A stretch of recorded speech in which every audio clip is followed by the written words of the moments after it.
एक छोटे से गांव में एक धनी जमींदार रहता था। उसके पास बड़ी जमीन जायदाद थी और कई नौकर चाकर उसके घर में काम करते थे। उन्हीं में से एक था जग्गू, जो गांव की ही बस्ती में अपने 5 बेटों के साथ रहता था। जग्गू की पत्नी का देहांत कई साल पहले हो चुका था और अब वह अकेले ही अपने बच्चों की देखभाल करता था। उसकी स्थिति बेहद साधारण थी। वह एक जर्जर झोंपड़ी में अपने बच्चों के साथ मुश्किल से गुजर बसर करता था। जग्गू और उसके बेटों ने जमींदार के खेतों में मेहनत मजदूरी कर अपना पेट पाला।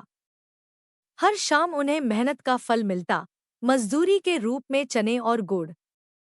वे चने भूनकर गुड़ के साथ खाते और अपना दिन निकालते। इस छोटे से परिवार के लिए यही उनका भोजन था और वे इसी में खुश रहते थे।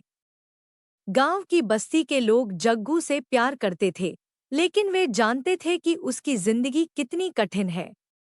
जब उसके बड़े बेटे की उम्र शादी के लायक हो गई, तो बस्ती के बुजुर्गों ने उसे सलाह दी कि उसे अब अपने बेटे की शादी कर देनी चाहिए। कुछ दिन बाद जग्गू ने अपने बड़े बेटे की शादी कर दी और कुछ समय बाद उसकी बहू भी घर आ गई। उस दिन जब नई बहू अपने ससुराल के दरवाजे पर आई, तो झोंपड़ी के बाहर हल्ला गुल्ला मच गया। बस्ती के लोग नई बहू को देखने के लिए इकट्ठा हो गए। हर कोई उसे देखने के लिए बेताब था। जैसे ही भीड़ छंटी और लोग अपने अपने काम पर लौटने लगे, एक बूढ़ी औरत जो वहीं पास में रहती थी, बहू से कह गई, बेटी, अगर तुम्हें किसी चीज की जरूरत हो तो संकोच मत करना।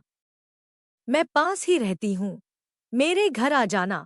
जब सब लोग चले गए, तो बहू ने पहली बार घूंघट उठाकर अपने ससुराल को देखा। वह नजारा देखकर उसका कलेजा मुंह को आ गया। एक टूटी फूटी झोंपड़ी, खूंटी पर टंगी कुछ पुरानी पोटलियां और बाहर बने 6 चूल्हे।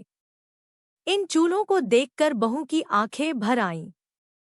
उसे समझ में नहीं आ रहा था कि वह इस जर्जर हालत में कैसे जीवन बिताएगी। उसका मन हुआ कि वह तुरंत अपने मायके भाग जाए, लेकिन उसने सोचा, वहां कौन से सुख भरे होंगे। माँ तो रही नहीं और भाई भौजाई के राज में नौकरानी बनकर ही जीना पड़ेगा। यह सोचकर वह जोर जोर से रोने लगी, लेकिन रोते रोते थककर शांत हो गई। उसके मन में एक विचार आया और उसने उसे क्रियान्वित करने का फैसला किया। वह तुरंत पड़ोस में गई और उस बूढ़ी अम्मा से बोली, अम्मा, क्या आपके पास एक झाड़ू मिलेगा? बूढ़ी अम्मा ने उसे झाड़ू, गोबर और मिट्टी दी और साथ में अपनी पोती को भी भेज दिया ताकि वह उसकी मदद कर सके।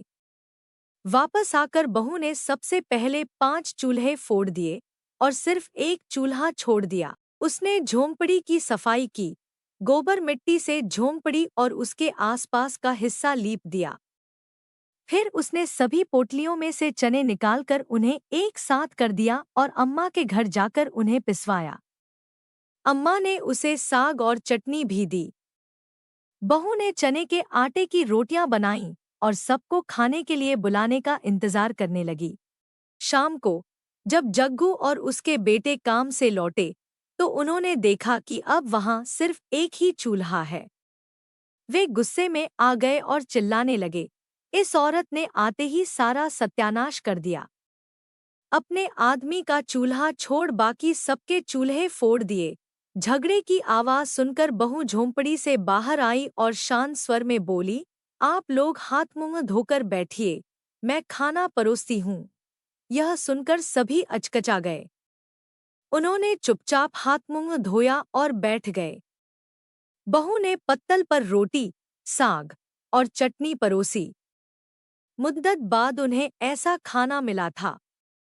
वे आश्चर्यचकित थे कि साधारण चने और गुड़ से बने खाने में भी ऐसा स्वाद कैसे आ सकता है। खाना खाने के बाद वे अपने अपने बिस्तरों पर जाकर सो गए और बहू की समझदारी की सराहना करने लगे। अगली सुबह जब जग्गू और उसके बेटे काम पर जाने लगे, तो बहू ने उन्हें एक एक रोटी और गुड़ दिया। फिर चलते समय उसने जग्गू से पूछा, बाबूजी, क्या मालिक आपको सिर्फ चना और गुड़ ही देता है? जग्गू ने उत्तर दिया, नहीं, मालिक हमें अन्न भी देता है, लेकिन हम चना गुड़ ही लेते हैं, क्योंकि इसे खाना आसान होता है। बहू ने समझाया, आप लोग अलग अलग प्रकार का अन्न लिया करें। इससे हमारे खाने में विविधता आएगी और पोषण भी मिलेगा। फिर उसने अपने देवरों को काम पर जाने से पहले कुछ बातें समझाईं। उसने छोटे देवर से कहा कि वह अपने काम के साथ घर के लिए भी लकड़ी लाए। इसके बाद बहू ने सभी की मजदूरी के अनाज से एक एक मुट्ठी अन्न अलग रखा और उसे बनिए की दुकान पर ले जाकर बाकी जरूरत की चीजें खरीद ली। धीरे धीरे जग्गू की गृहस्थी अच्छी तरह से चलने लगी। एक दिन सभी भाइयों और उनके पिता ने मिलकर झोंपड़ी के आगे मिट्टी की दीवार बनाई। बहू के गुण गांव में चर्चित होने लगे। उसकी समझदारी और सुघड़ता की चर्चा जमींदार तक पहुंची। एक दिन जमींदार ने खुद बस्ती का दौरा किया और जग्गू के घर आया। उसने बहू को आशीर्वाद दिया और उसकी प्रशंसा करते हुए उसे एक कीमती हार भेंट किया। बहू ने हार को माथे से लगाया और विनम्रता से कहा, मालिक, यह हार हमारे किस काम आएगा? इससे अच्छा होता कि आप हमें झोंपड़ी के दाएं बाएं 4 लाठी जमीन दे देते, जिससे हम एक कोठरी बना सकते। बहू की चतुराई और विनम्रता पर जमींदार मुस्कुराया और बोला, तुम्हारी समझदारी से मैं प्रभावित हूँ। जमीन तो जग्गू को मिलेगी ही, लेकिन यह हार तुम्हारा है। इसे तुम अपने पास रखो। इस घटना के बाद जग्गू की झोंपड़ी में खुशहाली का माहौल बना रहा। बहू की समझदारी और मेहनत से उनके जीवन में बदलाव आ गया। उनके घर में अब सिर्फ एक ही चूल्हा था, लेकिन वह चूल्हा पूरे परिवार के लिए काफी था। उस छोटे से झोंपड़े में अब केवल गुड़ और चने की जगह प्यार, समझदारी और एकता ने ले ली थी। और इसी तरह एक साधारण बहू ने अपनी समझदारी और मेहनत से न केवल अपने परिवार की हालत सुधारी, बल्कि पूरे गांव में अपनी एक अलग पहचान बनाई।